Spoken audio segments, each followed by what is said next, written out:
She was on the struggle bus. She was fighting for her life. It was Stonewall, and she was throwing the first brick every single day as she woke up in the morning, trying to deal with all these Taylor Swift is over party tweets.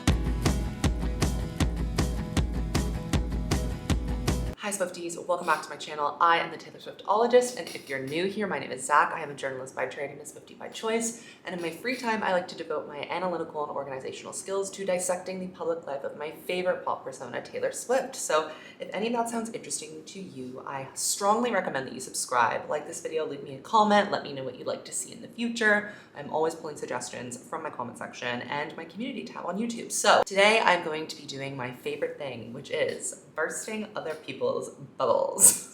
I am going to get into the absolutely absurd, far-fetched, and completely not real theory that is Karma, the lost Taylor Swift album. There is literally no possible kernel of truth to this theory. Like, it just is not a real thing. It is completely made up, and yet it has been taking the internet by storm. I think whenever there's a desert between Taylor announcements or things that Taylor's doing, something crazy comes out of the woodwork and everybody starts working overtime to be insane. And Karma is just the latest manifestation of that. It's also a late stage symptom of the disease that is the Easter egg compulsive hunting that Taylor Swift has introduced us into doing. And sometimes you guys be looking into stuff that's just not there.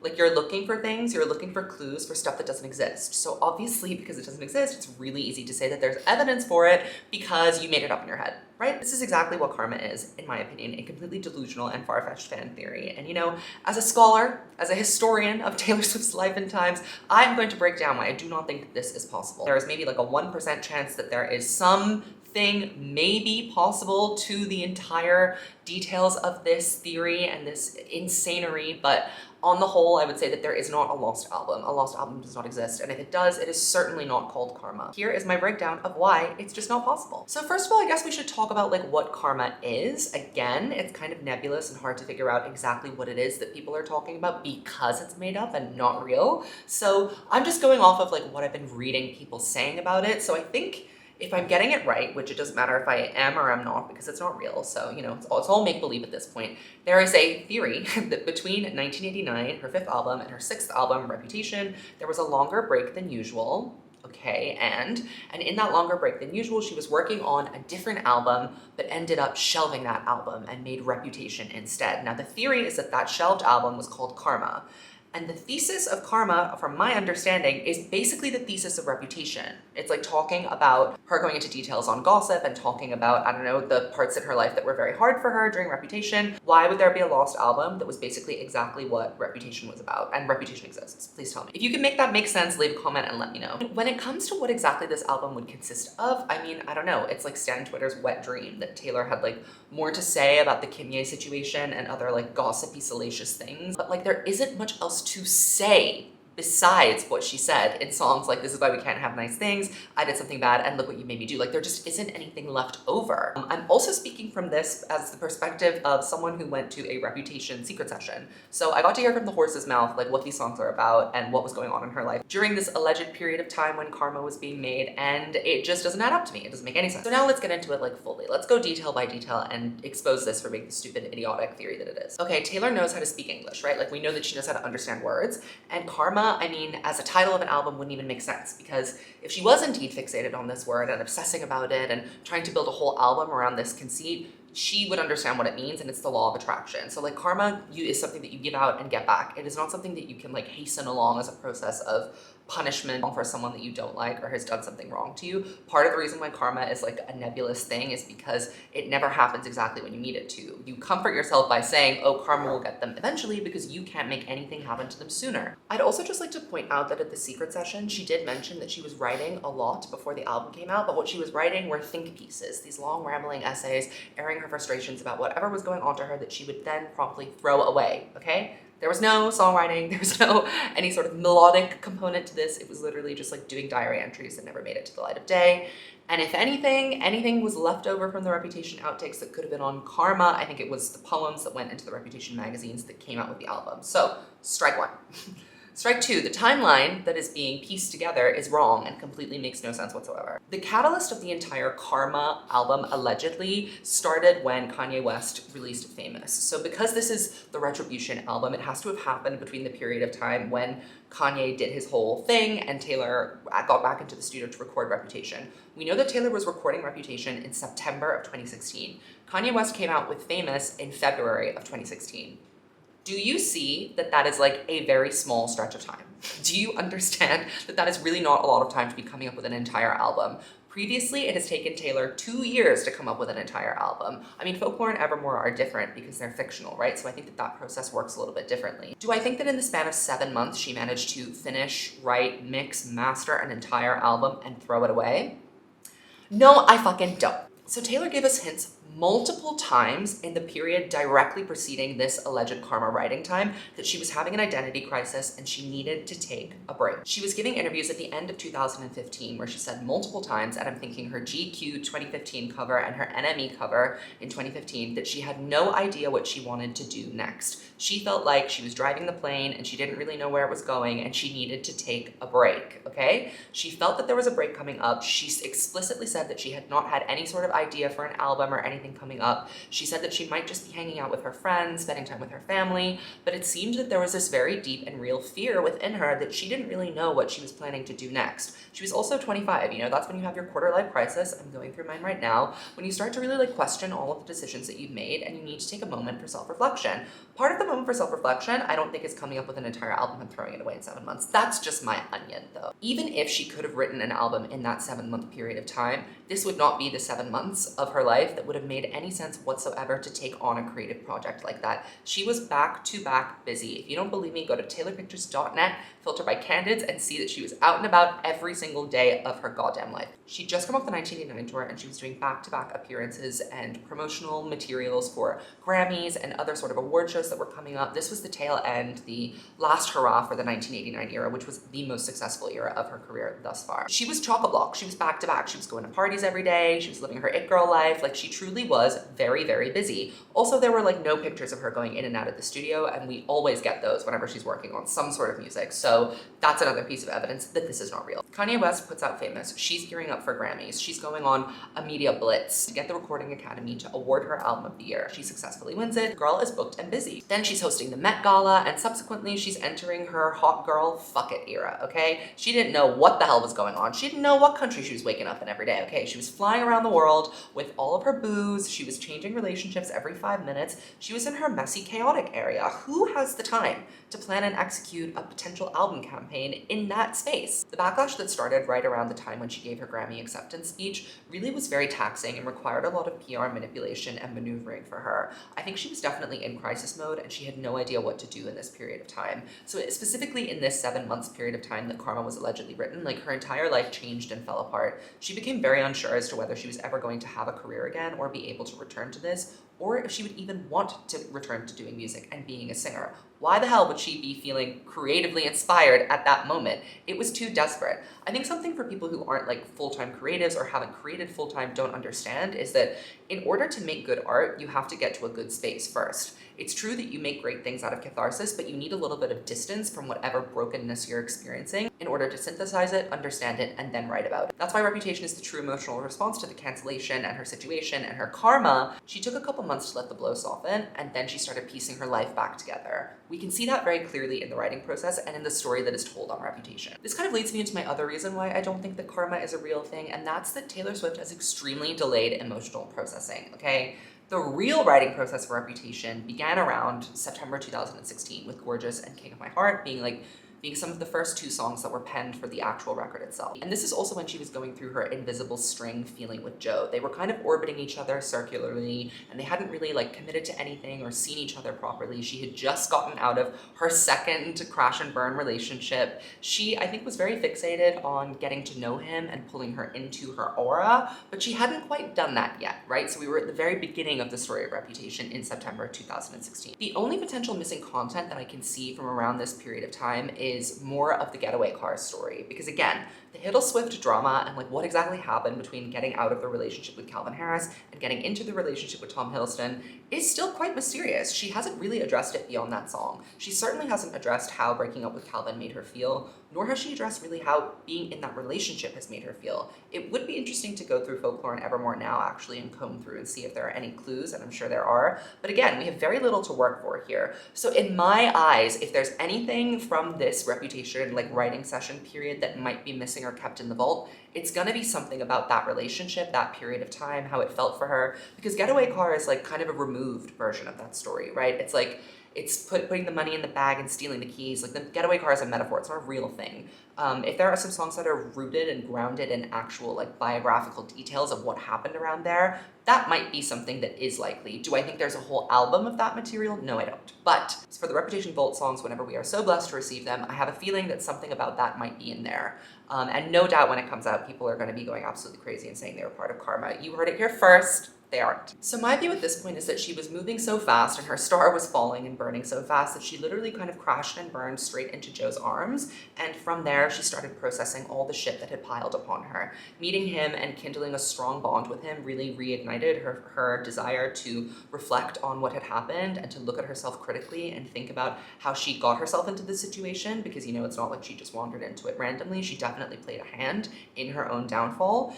It was only when she had that moment to step away and disappear for a year that I think she had the perspective to truly start writing something of consequence. So again, even if there is a whole album, I don't think it's gonna have a bunch of introspection or anything that's actually interesting for us to listen to, because I don't think she was in a space to be doing that yet. Katy Perry said this about Taylor when they were having their conversation and mending fences before the You Need to Calm Down music video. Taylor had said to Katy that she's a Sagittarius, and this is what The Archer, the song, is about, by the way. She metaphorically and emotionally is like an archer. When she feels something, it takes a second for her to understand what she's feeling and then to strike back. She has to, you know, pull back the arrow, assess her surroundings and her situations, take aim, and then shoot. She compared herself then to Katy Perry, who's a Scorpio. I'm also a Scorpio. Scorpios are known to just sting back immediately. But this, I think, speaks to something larger about Taylor, which is what I just said, her delayed emotional processing. It takes her some time to come to a conclusion on what the fuck is going on in her head. And you know, the music and the writing is the way that she works that through. And if there was something truly good, trust and believe, Taylor would put it out. She wouldn't keep it to herself. Like, she's a smart business lady. Above all else, she's like, you know, a power-hungry, fame-hungry pop star. Nothing wrong with that. I mean, that's the way she is. We love her for it. But if there was like truly like a wealth of unreleased material that was somehow this like gossipy, salacious bop, don't you think Reputation would have been the time to put that out? Her opinion, her reputation was at a record low anyway. She might as well have just doubled down on it, which is what leads me to believe there was nothing actually there, especially not what you guys are saying there is. My next point is that what exactly do you guys think is left unsaid that's not said on Reputation that could possibly exist on Karma? The definition that everybody has of Karma is a very small window, narrow thing of time. It's, you know, the cancellation, the snake gate, all of this stuff, people turning on her, her friends turning on her. Okay, but didn't she address all of that on Reputation and more? When she was describing the album to us at the Secret Session, she said it was 80% a love story, 20% vindictive. And I genuinely think that Taylor does not want to dwell on that period of time in song. Why would she? It doesn't make any sense. It also doesn't paint her in a very flattering light, and her whole thing is that she gets to tell her own story on her own terms. Why would she deliberately make herself look bad? So if the conspiracy is that Karma was to address all this tea, what could there possibly have been left over? She addressed her cancellation and how it made her feel on Delicate and Call It What You Want. She addressed the hiddleswift nonsense in I Did Something Bad and Getaway Car, and how she felt about Kanye and Kim on This Is Why We Can't Have Nice Things already. And if that wasn't enough, she expanded on that particular situation in I Forgot That You Existed on Lover, and I would assume at certain moments throughout Folklore and Evermore as well. It is the same thing over and over and over again, and we can also look at her interviews and see that she has consistently said the same things about the situation, albeit with a little bit more detail when she did her extensive Rolling Stone interview in 2019, but it is the same stuff over and over. It's not like there's some secret layer of angst or drama that we don't understand, that we're not privy to. Taylor has really, at this point, laid all her cards on the table about that, and I just don't believe that there's anything off the table on the cutting room floor that we have yet to see. And also, I mean, this idea of Taylor as the clapback queen and stunting on haters and squishing them under her big boots is just not realistic. And I think I've mentioned this before, in that I think sometimes Reputation stans, people who joined around the Reputation era, were kind of sold a false bill of goods because Taylor was completely playing a character when she was doing that album cycle. That bad bitch thing, that I take no prisoners and I don't care what people think of me, that's fundamentally not who Taylor Swift is as a person. She is a highly sensitive, highly empathetic, deeply self-conscious, and quite insecure person. And that absolutely colors her worldview as an artist. But she's also smart, and she's a marketing PR genius, and she knows how to switch it up and change her look and change her vibe and her aura to bring something new and to sell to a different market. And that's exactly what she did with Reputation. However, I think the Reputation stans, who are, coincidentally also the ones that are leading the charge on this Karma fake album, are the ones who just don't really get who she is as an artist. If they think there's an entire album of clapbacks and songs about haters, they don't understand the true power of her pen and her talent. When she has beefs with specific people that aren't her romantic partners, she'll do a one and done moment. I'm thinking Blank Space, At the Media, Better Than Revenge, Camila Bell, and Mean for that critic who was absolutely vicious to her. These are all one-off events that are parts of much larger works that have almost nothing to do with them, really. Don't get me wrong, she likes to take her shots and have her moments, but I just don't see her devoting like huge swaths of her time and her creative energy towards karma or towards revenge or towards things that are negative. Art is a beautiful, inspiring thing. It's supposed to take you from one place to another, to evolve you somehow. Karma would not evolve Taylor at all. I mean, by the time she was actually at the Reputation point of things, I think she had processed and worked through quite a bit of it already. And I don't think that that processing and working through had a creative component to it. I think she just lived her life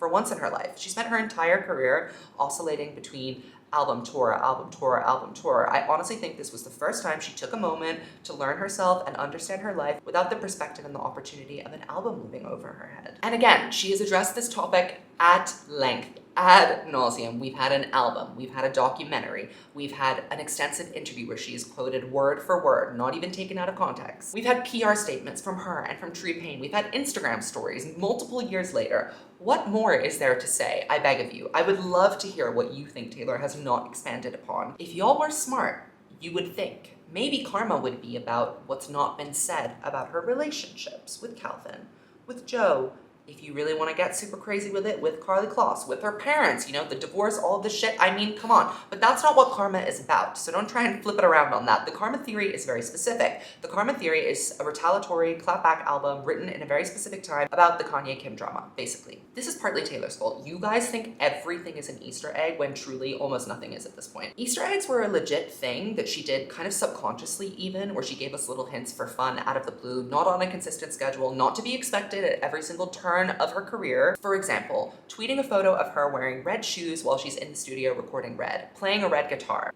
leaving liner notes in her songs to help you draw your own conclusions, using her arm as a mood ring and writing secret messages to her ex-boyfriends who were sitting in the crowd on the Speak Now tour. I mean, you can't make that shit up. Those were all like these very kind of haphazard mood rings. They were spontaneous, they came out of the blue, and that's what made the Easter eggs so special. They were so cool because we got to look for them and dig them and find them out, and she wouldn't ever really confirm or deny.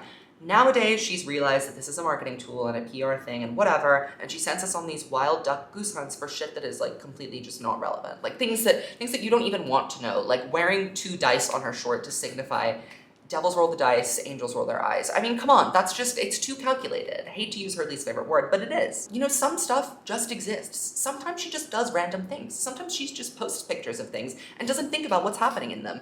Sometimes she posts a picture of a fence and people see that there are 5 holes in the fence, and these loons think that it means something. And listen, I get it, I understand. I've been there, I've fallen for it a few times. But at this point, I think that we can all kind of come to the mutual decision that the Easter eggs are dead. They are a dead phenomenon. They just aren't what they used to be, and overlooking them and overreading into them kind of dulls the initial value that they had in the first place. And Taylor is smart, but she's not some like obsessive serial killer. There isn't some like master complete grand plan. Do you know how incredibly taxing it would be to be that self-referential all the time? She's already done it in a very in-depth way that no other artist has done. If she was truly trying to lead us to a scrapped album that she didn't want to come out in the first place, do you think this is how she would do it in such obvious ways? So that leads me to the proof. This is what's been like posted with the Karma theories to say that this is the indisputable evidence that karma exists. Let's go through it and debunk it one by one, shall we? The plane in the Look What You Made Me Do music video.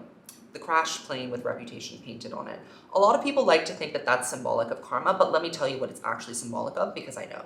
It is a metaphor for her destroying her own reputation. She said in a couple of interviews, again in that period of time that I told you about, the end of 2015, before she was going to get into the Grammy season and before Famous and Snakegate happened. And she also mentioned in a couple of interviews post-Reputation that in some way she feels that maybe she self-sabotaged a little bit so that she would have the chance to burn it all down and start over and write The Plane. This is what she's telling us. This is literally what The Plane means in the music video for Look What You Made Me Do. It's a meta commentary on how she wrote the album and how she arrived at this place. It has nothing to do with fake news karma. Karma is small fry compared to the actual big, important metaphorical point she's making with that sawn-off plane. She's trying to let us know that she subconsciously and subliminally ruined her life on purpose so she could burn it down and start over, period. Okay, here's another stupid one. The word karma appears on the walls in the Man music video between 1989 and Reputation. Hello? That whole album campaign is surrounded around Scooter Braun and Scott Borchetta being evil fucking idiots who stole her work. And this song, The Man, is about men getting ahead in life and men having an unfair advantage over women just because of their sex. Are you not putting two and two together? Do you not see that by spray painting her two album names and putting karma in the middle, she's saying, fuck, I don't own these things anymore. That will eventually come back to bite you in the ass. Fuck you, Scott Borchetta and Scooter Braun. That is what she's saying. It's an FU to them saying, I'm gonna get my albums back one way or another because I'm gonna do these re-recordings. Bitch, doesn't matter if you're a man, I'm gonna get my way. It has nothing to do with the fake news karma album that doesn't exist, okay? I'm getting so worked up about this. I just can't with the karma thing. It's so stupid and flimsy. And so many YouTubers are like making videos about it. And I think probably just to capitalize off of the SEO, like the search engine ranking, which I guess is kind of what I'm doing by making this video, but I love to be a party pooper, as you guys know. Anyway, sorry, I digress. And also another point about the word karma being spray painted between 1989 and Reputation, Lover is literally her way of delivering karma to them for stealing her records. She's planning to re-record them. She was in the process of doing so. She had just announced it as part of this album campaign. Like, open your eyes and look at the facts, please. So there are two other kind of smaller, stupider pieces of evidence to consider as well, apparently. The first one is when she said karma is real in her Vogue interview. That was after Kanye dropped Famous and right before she was going to give her acceptance speech at the Grammys in which she dissed him very publicly. That is what she was foreshadowing. Nothing to do with the album. I don't think it was about anything that was going on. Again, she was so busy at that period of her life that she literally didn't even have time to breathe. She was not pictured going to a studio. Sometimes you guys just look into shit way too much. Saying that that was foreshadowing her speech that she gave at the Grammys, as you can see, is already looking into it too much. I'm looking into it too much. Taking it even further and looking for something that's not there is insane. That's crazy. Also, the AMA performance, apparently like her having 8 little girls on stage meant that one was dancing for her missing album. Come on, please. Please give me a fucking break. It is just, this is not real. It's not real. It's fake news. I feel like I am the victim of like some sort of like misinformation campaign. And it keeps coming to me on all fronts. I look on Twitter, Instagram, Facebook even, YouTube, it's everywhere. Everyone's talking about karma and I know in my heart of hearts that it's not real. Here's another point that I want to address. Changing her look is part of a new album. That's how she signals that she's ready to move on. Well, kind of, I suppose. When she cut her bangs, she was ready to do Red. When she cut her hair short, she was ready to do 1989. I can see why you might think that she was trying to gear up to do something when she did the coconut haircut and went bleach blonde and decided to do her bleachella era. But cutting your hair is also a sign of an identity crisis. There are like several memes that show you that, you know, getting struggle bangs or breakup bangs are totally a thing. It's an impulse that you have when something dramatic happens in your life to like change something about your appearance so that you feel different in the mirror, like you look different to match how you feel different inside, okay? She's only done that twice, specifically changing up her hair to signify a new era for 1989 and Red. For Reputation, Lover, and Folklore, she did not do anything drastic or make any specific changes. I guess in Lover, she like dip dyed the ends of her hair for like 2 minutes, but there was no drastic overhaul. So I don't even think you can really point to that as a pattern when it only happened twice. Those are just like coincidences, I suppose, that they happened. So yeah, she dyed her hair and she cut it short because she was in crisis mode. Her life was falling apart. She was stuck in a relationship that she couldn't claw her way out of, Calvin Harris. She said it at the secret session. Then she started dating this guy who she barely knew and she flew him around the world and she didn't know what she was doing then. She literally was just living life, taking each day as it comes, being truly quirky and random, something that she has never ever done before. And that's reflected by like the overall mood and vibe of her style at that time. When she's doing like a pivot or a shift into a new image, For example, with 1989, when she wore those crop top pieces every single day of her life, different ones with the bag and holding her cat, like that was a very specific thing that she did consistently over time. If you look at this period of Karma writing time between February and September 2016, the clothes are all over the place. There's no uniting factor that says there's something cohesive or linear that would point to her thinking in a specific way or being artistic in a very certain way. It is literally random ass shit because, again, she was on the struggle bus. She was fighting for her life. It was Stonewall, and she was throwing the first brick every single day as she woke up in the morning trying to deal with all these Taylor Swift is over party tweets. I've seen other people also say that she was going to do a pop rock edgy sound for this album, and I don't really know where that comes from either. The last pop rock thing that I can remember her doing contemporarily is the We Are Never Ever Getting Back Together and I Knew You Were Trouble kind of like remixes that she did on the 1989 tour, but like again, she repurposes songs for tour all the time. That is not really a convincing argument.